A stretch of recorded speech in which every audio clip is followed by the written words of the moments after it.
Muy buenas, ¿qué tal? Bienvenidos otra vez al canal Historia Militar del siglo XX. Vamos a pasar ya, estamos en la temporada 2, hemos visto Primera Guerra Mundial, la Gran Guerra, y hemos visto el periodo de entreguerras. Y ahora vamos a pasar directamente a la joya de la corona, por así decirlo, Segunda Guerra Mundial. La Segunda Guerra Mundial, la guerra más mortífera de la historia de la humanidad, y en la que, todas las armas de destrucción masiva habidas y por haber se pusieron en práctica en todos los campos de batalla, en todos los escenarios bélicos, en África, en Asia, en Europa, en Oceanía, en todos los continentes, salvo en el continente de, me atrevo a decir, América. Ahí no llegaron a combatir ni un solo día. Quizá a lo mejor sí hubo una persecución de la Armada o de la Marina alemana y americana en Sudamérica, pero tampoco no hubo gran cosa, por así decirlo, ¿no? Se pudieron librar los americanos, el continente americano, de la Segunda Guerra Mundial. Vamos a hacer un índice en el que voy a explicar en qué partido está esta Segunda Guerra Mundial, el día 1 de septiembre del 39 hasta el 9 de mayo en Europa del 45 y hasta el 11 de agosto en el Pacífico, y por ende el final de la Segunda Guerra Mundial del 45, en la que ya pues se firma el armisticio, se firma el final de la Segunda Guerra Mundial entre Estados Unidos y entre el Imperio de Japón. Bueno, ahí tenemos la Segunda Guerra Mundial. Ahí tenemos, vamos a ver las imágenes de izquierda a derecha. Bueno, ya voy a decir que esta introducción histórica o este índice me puede llevar 2 capítulos, porque hay muchísimas diapositivas y van a poder ver en lo que he estructurado la Segunda Guerra Mundial. Quizá a lo mejor no sea lo que ustedes piensan y necesitemos meterle algo más, pero bueno, ese es mi punto de vista, ¿no? Porque tiene tanta historia y tanta amiga que habría que hacer algo así, ¿no? Bueno, de izquierda a derecha y de arriba a abajo tenemos a Adolf Hitler paseando por París el 10 de mayo del 40, después de la guerra de broma, esa guerra de broma en la que Francia y Gran Bretaña le declaran la guerra a Alemania por invadir Polonia el día 1 de septiembre, y la invasión de Dinamarca, la invasión de Bélgica, de Holanda y de Luxemburgo y Francia es el 10 de mayo del 40, pues casi ha pasado un año, ¿no? Entonces ese periodo le llaman la guerra de broma, porque bueno, hay movimientos, Alemania sigue invadiendo países, lo van a ver más adelante, como por ejemplo Noruega o Dinamarca, y lo que hace Francia y Gran Bretaña es pues prepararse para la defensiva en la línea Maginot, lo veremos en su momento. Hitler ha llegado muy rápido a París y ha acabado con Francia y se está paseando en la Torre Eiffel. La segunda imagen es una imagen de la batalla de Inglaterra.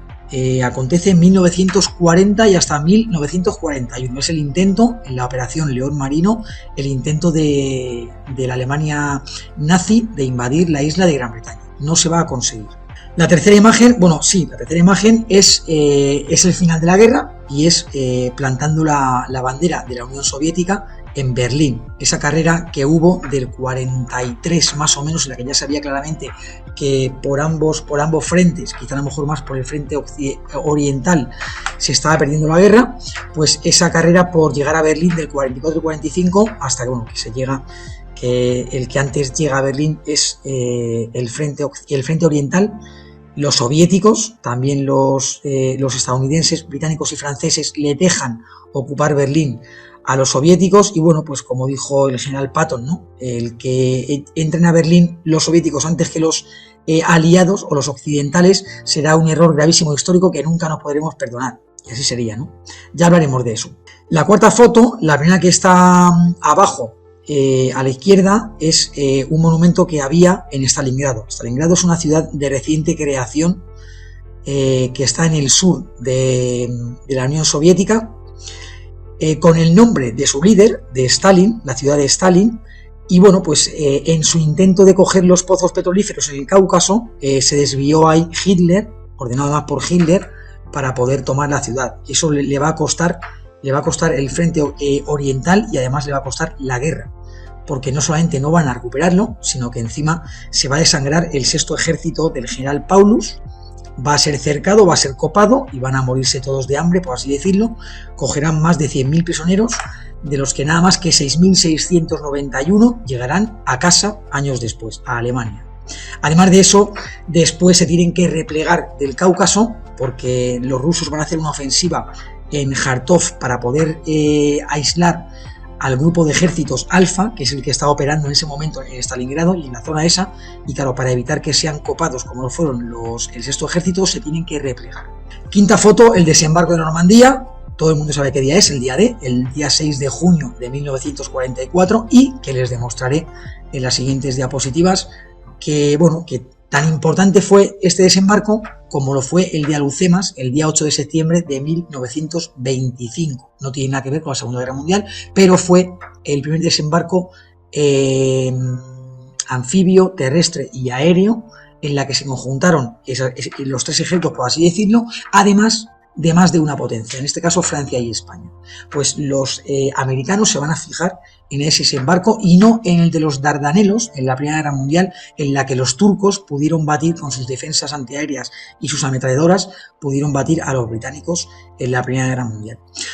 Y la última foto, la sexta foto, es el epílogo de la Segunda Guerra Mundial, ¿no? Se lanzan 2 bombas atómicas en el proyecto Manhattan, en Hiroshima y Nagasaki, el día 6 y 9 de agosto de 1945, porque los estadounidenses estipulan que después de la toma de la isla de Okinawa en el 45, estipulan que tomar Japón, tomar las islas del Japón, les va a costar a los americanos 1 millón de bajas, 1 millón de militares muertos, heridos o desaparecidos. Entonces se opta pues por lanzar las 2 bombas atómicas y obligar al emperador Hirohito a dirigirse en un discurso radiofónico a su población y decirles que acepten lo inaceptable, que se rindan. Índice de la conferencia, introducción histórica, periodo de entreguerras. Los 5 vídeos que hemos visto del periodo de entreguerras, esa es la introducción histórica. Aún así, vamos a hablar un poco del ascenso de los totalitarismos después de la Gran Depresión y de cómo estaba, de por qué Japón entró en la guerra con Alemania en la Segunda Guerra Mundial. Vamos un poco a hablar de la guerra sino-japonesa, vamos un poco a hablar de la victoria a Rusia de Japón, vamos también a hablar de la invasión de Manchuria en el 31 y lo que ya va a hacer del todo enemistar a los países occidentales de Japón. Invasión de Polonia, aquí ya comenzamos la estructuración de la Segunda Guerra Mundial, a ver qué les parece. Invasión de Polonia, acuerdo Ribbentrop-Molotov, ese acuerdo entre los ministros de Asuntos Exteriores de la Alemania nazi y de la Unión Soviética a finales del mes de agosto del 39, y lo que va a permitir pues que Alemania pueda atacar Polonia el día 1 de septiembre y que a su vez 6 semanas después pueda atacar la URSS, pueda atacar la parte oriental de Polonia, haciéndolo ya pues prácticamente claudicar. Perdón, no son días después, es el día 17 de septiembre, por lo cual 16 días después. Eso va a hacer que esa poca resistencia que estaba habiendo en Varsovia y en otras ciudades pues se demore, porque ya no pueden combatir contra 2 megapotencias que atacan cada una por un frente occidental y frente oriental. ¿Por qué llegamos a este ataque del día 1 de septiembre del 39? Bueno, pues hay un gran resentimiento alemán por parte de los territorios de Prusia. Como recordarán, se parte en 2 Alemania y queda Prusia Oriental y el resto de Alemania. Para partir en 2 Alemania, pues el motivo es darle una salida al mar a la nueva Polonia. Han dado territorio a Polonia y le dan también una salida al mar. Para darles la salida al mar tienen que partir Alemania en 2. Ya lo verán en las siguientes trampas y lo verán también en las fotos. El famoso corredor de Danzig, la ciudad libre de Danzig.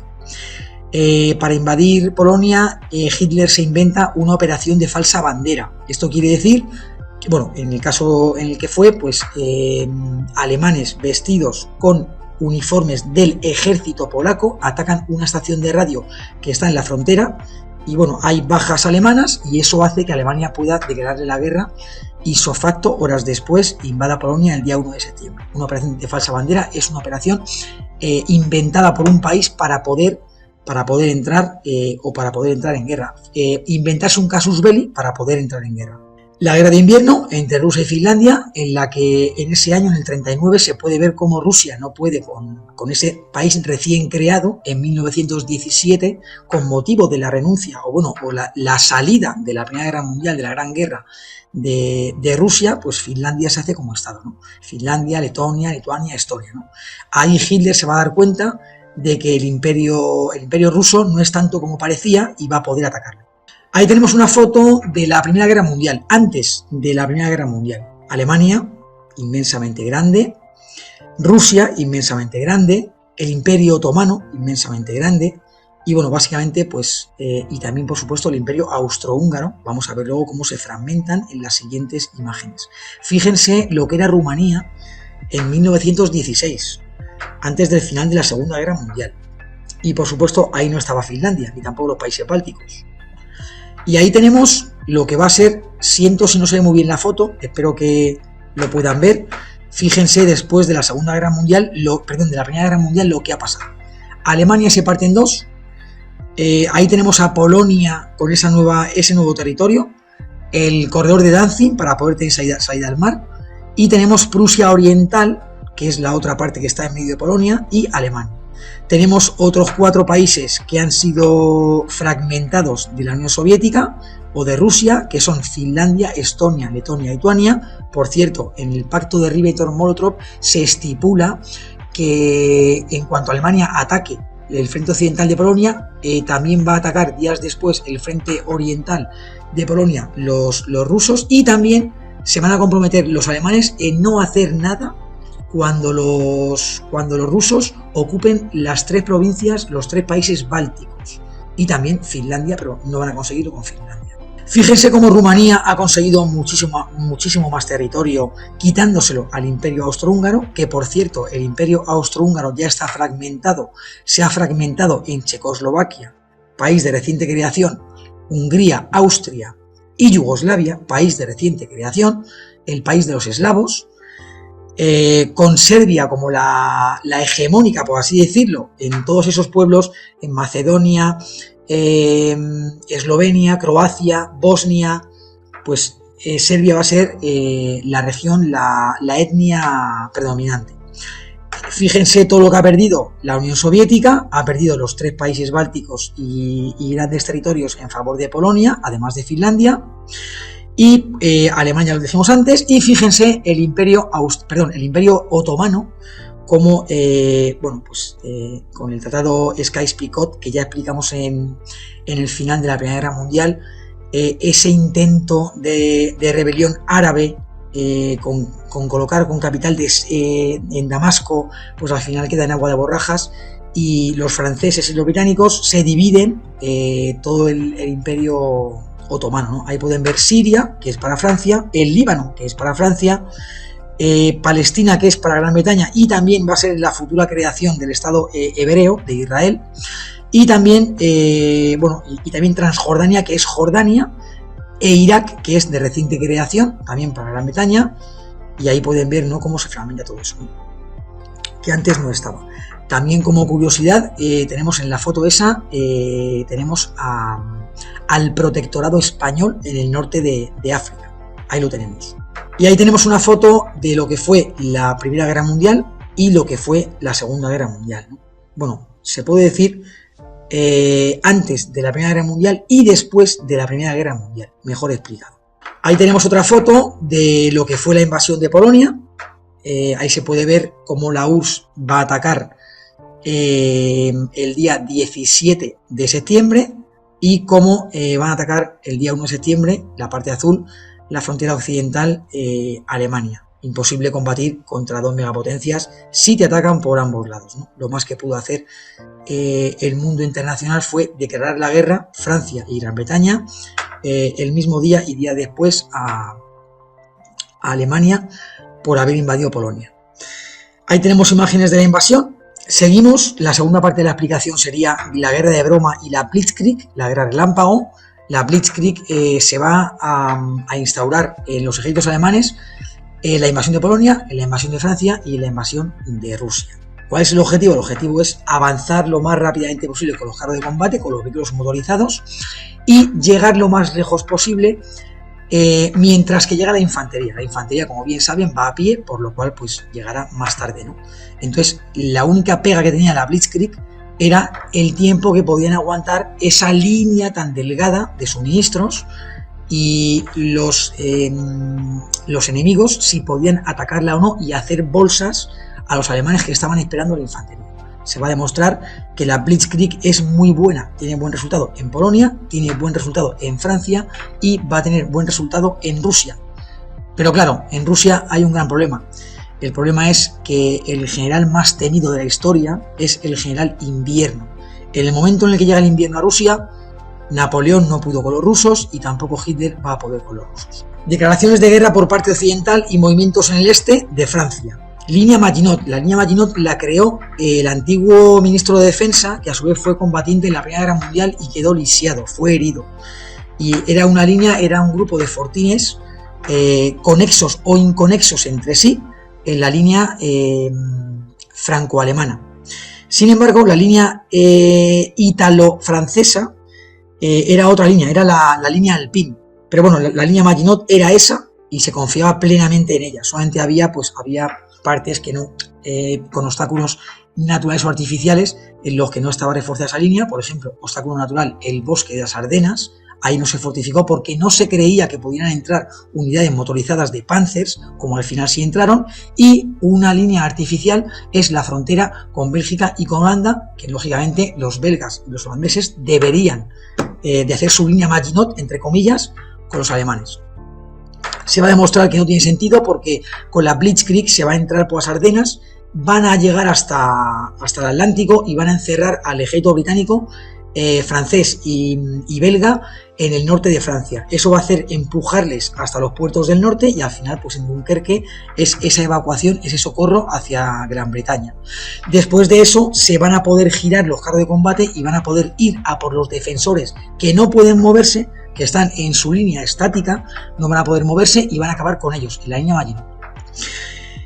Cuerpo expedicionario británico. 200.000 británicos se van a mover en el en el 1939 hasta el 40, hasta la invasión de Alemania a Francia. Van a estar acantonados. Ellos van a querer hacer acciones ofensivas, pero los franceses están dándolo todo, dejando todo al azar de la defensiva de la línea Maginot. Y eso va a ser pues lo que haga que pierdan este combate, ¿no?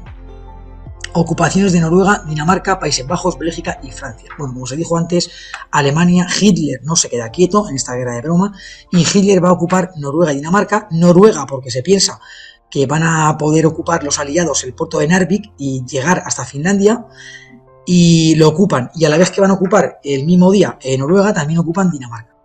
En 24 horas caen los dos países. Eso va a ser en 1939. Y luego, en el 40, van a ocupar los Países Bajos, Luxemburgo, Bélgica y Francia. Dunkerque, como se dijo antes, la evacuación hacia la isla de Gran Bretaña. Ahí tenemos en la foto de la izquierda arriba, tenemos la línea Maginot. Lo que está marcado en rojo continuo es la línea Maginot. Y lo que está marcado en rojo discontinuo, pues es una línea mucho más menos defensiva, porque claro, pues ya eso corresponde, ya deberían entrar de Alemania a Luxemburgo y a Bélgica, y eso daría tiempo a, pues entiendo que a poder avanzar más, o a fortificarse más, o a traer más unidades, ¿no? Pero la línea Maginot era la que estaba marcada ahí, la que estaba en... perdón, la que estaba marcada en rojo continuo. Fortines a la parte derecha de la línea Maginot, como pueden ver, grandes y con capacidad para albergar muchísimos combatientes. Abajo a la izquierda vemos lo que fue la evacuación del puerto de Dunkerque hacia la isla de Gran Bretaña, y abajo a la derecha pues tenemos a cientos de miles de soldados, de combatientes franceses, británicos y belgas que están esperando su turno para poder ser evacuados hacia Gran Bretaña. Alemania aquí perdió una gran oportunidad de poder atacar a las tropas que estaban pues esperando a ser evacuadas. ¿Por qué no lo hizo? Bueno, pues hay un montón de... Hay dos vertientes, ¿no? Una es la que los carros de combate necesitaban imperiosamente descansar, tanto las tripulaciones como los carros, ser reabastecidos, un mantenimiento mínimo. Y la otra es que Hitler quería negociar la paz. De hecho, le ofreció la paz a Gran Bretaña y esta dijo que no, Churchill dijo que no, y bueno, pues hay dos vertientes, ¿no? Una, que no pudieron atacar, de hecho atacaron, pero con menos insistencia, porque pensaban en la paz, y otra porque no podían. Batalla de Inglaterra, 1940-1941, Operación León Marino, es la invasión terrestre a la isla, y antes de eso pues tienen que bombardear barcos mercantes, cruceros, buques de guerra. La Luftwaffe se va a ocupar de eso en el Canal de la Mancha. Habrá varias fases. Al final, bueno, pues otra fase será acabar con las estaciones de radar que hay en la costa británicas. Hermann Göring, el líder de la Luftwaffe, ese ex piloto de la Luftwaffe en la Primera Guerra Mundial, no va a creer que tenga tanta importancia el radar de reciente fabricación, pero se va a confundir, lógicamente, y va a atacar con poca vehemencia a esas estaciones de radar en la frontera, bueno, en la frontera natural del litoral de Gran Bretaña con el mar, ¿no? Y bueno, y la última fase va a ser pues el bombardeo de las ciudades como Londres, Coventry, Dover, Portsmouth, para castigar a la población británica y para facilitar esa operación León Marino, que nunca jamás se va a llevar a cabo. En un principio son bombardeos de día y finalmente van a ser bombardeos de día y de noche hasta 1941. También va a haber alguna réplica que va a hacer la RAF en Berlín, y eso va a enfurecer bastante a Hitler, pero bueno, esa es la guerra, ¿no? Acción-reacción. Va a haber vamos a hablar, como no, de Winston Churchill, que el mismo día que ataca en Francia, el 10 de mayo del 40, es elegido primer ministro, el mismo día, vaya día para elegirse el primer ministro. Va a ser el líder único durante el 40, 41 y 42, o bueno, 40 y 41, que luche contra los nazis, y va a intentar en todo momento atraer a los americanos y a cualquier tipo de ejército para luchar contra los nazis. Nunca se va a rendir, como decía en muchas frases y en muchos discursos, veremos más de uno. La Luftwaffe contra la RAF, contra la Royal Air Force. Bueno, pues Alemania contra Gran Bretaña, ¿no? En esta batalla. La Kriegsmarine contra la Marina Real Británica. Si la Luftwaffe era más fuerte y era mejor que la RAF, al principio por lo menos, la Kriegsmarine nunca estuvo a la altura de la Marina Real Británica. Entonces ese era uno de los motivos por los que no se podía realizar la operación León Marino, porque la Marina Real Británica era demasiado fuerte para que la Kriegsmarine pudiera asegurar durante como mínimo 24-48 horas el control del Canal de la Mancha. Operación Día del Águila, en la que se pasan ya a bombardear fábricas y ciudades, bombardeos en suelo británico y alemán, como se dijo antes, y la Blitz, que es el bombardeo de ciudades británicas. El radar, como se explicó en un principio, que Hermann Göring se pensaba que no tendría mucho impacto, y lo va a tener bastante impacto, como la máquina Enigma, de la que vamos a hablar más adelante. Ahí tenemos 4 fotos, la foto de arriba a la izquierda y la famosa frase de Churchill cuando acaba esta batalla de Gran Bretaña, de Inglaterra, en la que dice que nunca tantos debieron tanto a tan pocos, y se refería a los pilotos de la RAF. La segunda imagen, bombarderos y cazas alemanes en el Canal de la Mancha, yendo a bombardear a Gran Bretaña. La tercera imagen, el orgullo del pueblo británico, que nunca se dio por vencido, que nunca se rindió, y según bombardeaban día y noche las ciudades, ellos dormían en el metro, en el subterráneo, y por el día pues se levantaban para ir a trabajar, mantenían la economía a flote como podían. Y ahí tenemos a Hermann Göring, del que se habló antes, el líder de la Luftwaffe, y asimismo, bueno, pues era un ex oficial, ex piloto de la Primera Guerra Mundial, muy cercano a Adolf Hitler, sobre todo en el periodo de entreguerras. Operación Barbarroja, 22 de junio del 41, es la invasión de la URSS por parte de Alemania. Ruptura del pacto Ribbentrop-Molotov, no se lo puede creer Stalin, le pilla de improviso, y de hecho hasta el día 3 de julio no lanza un mensaje radiofónico llamando a sus subordinados, a sus súbditos, a que luchen por su patria. Está en estado de shock. Mano de obra para, bueno, el objetivo de esta operación era pues quedarse con los extensos territorios de la estepa rusa. El objetivo era una repoblación de la parte occidental rusa para los alemanes, la Lebensraum, el espacio vital que siempre decía Hitler, conseguir mano de obra barata, esclavos, para las ansias expansionistas de Hitler, Apropiación de recursos agrícolas de Ucrania. Siempre decimos que el campo de cultivo, el campo de cereales de Europa es Ucrania, pues aquí igual, ¿no? Apropiación de pozos petrolíferos en el Cáucaso, Azerbaiyán, Bakú. Batalla de Moscú, ahí se va a parar todo. Alemania se va a quedar a 24 kilómetros hasta el día 4 de diciembre.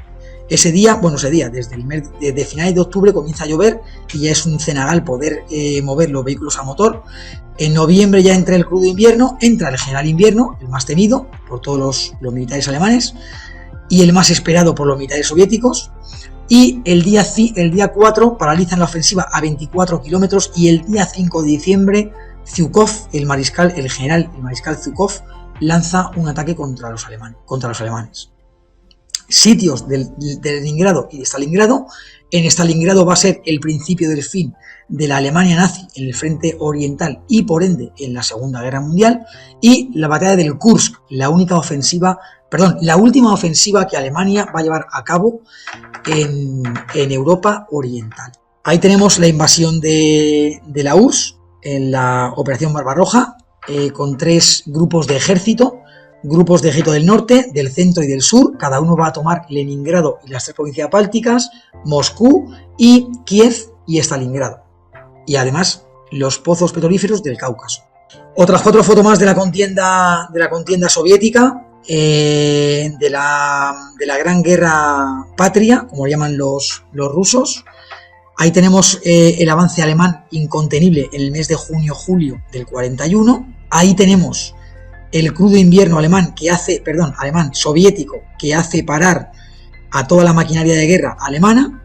Ahí tenemos a combatientes, pueden ser perfectamente siberianos, en Stalingrado.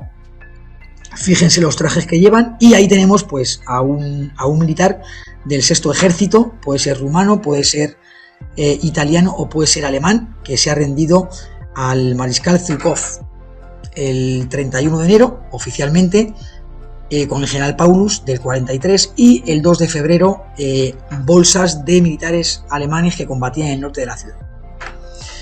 El día de la infamia, el día 7 de diciembre del 41, ataque deliberado a la flota de Estados Unidos en Pearl Harbor, en Hawái, por parte de Japón. Es un intento de frustrar la expansión nipona en Oriente. Cuando Estados Unidos va a contraatacar, después en Midway, en el 42, va a intentar esa expansión nipona, frustrarla en Oriente. Ataque a bases en Singapur, Malasia, Hong Kong y Tailandia, Imperio Británico, francés, también por ejemplo con Indochina, que eso lo ocupan en el 40 cuando Francia cae en manos de Alemania. Además Filipinas y Guam, que son de Estados Unidos. Y bueno, pues el Imperio Británico, Australia, Canadá, Nueva Zelanda y Países Bajos le declaran la guerra a Japón. Hitler va a tener otro gran error, que es declararle la guerra a Estados Unidos después de este ataque a Pearl Harbor, a la flota americana en Hawái por parte de Japón. Ahí tenemos dónde está Hawái, en el Océano Pacífico, dónde está Estados Unidos, dónde está Japón. Las partes rojas más claras son las partes que ya ha ocupado antes del 40 o 41, antes de esa fecha, que ya ha ocupado Japón. Fíjense, Corea, la península de Corea en 1910. Manchuria, que es la parte que está entre la Unión Soviética, Mongolia y China, en el 31, para quedarse con los recursos y las materias primas de esa región. Y luego pues todos los Cantón van hacia Pekín. En el 40 ocupan la Indochina francesa y ataques, como se puede ver, el día 7 y 8 de diciembre y 9 de diciembre, ataques a Malasia, a Tailandia, a Hong Kong, a muchas plazas de soberanía, de metrópoli europea. Ahí tenemos más fotos del día de la infamia, como le dijo el presidente Franklin Delano Roosevelt en el discurso que ven ahí abajo el día 8 de diciembre, en el que le pide al Congreso la entrada de Estados Unidos en la guerra contra el Imperio de Japón. Ahí tenemos un buque hundiéndose en el puerto de Pearl Harbor. Y bueno, ahí pueden ver también las islas Hawái, ¿no? Y todo ese archipiélago hawaiano.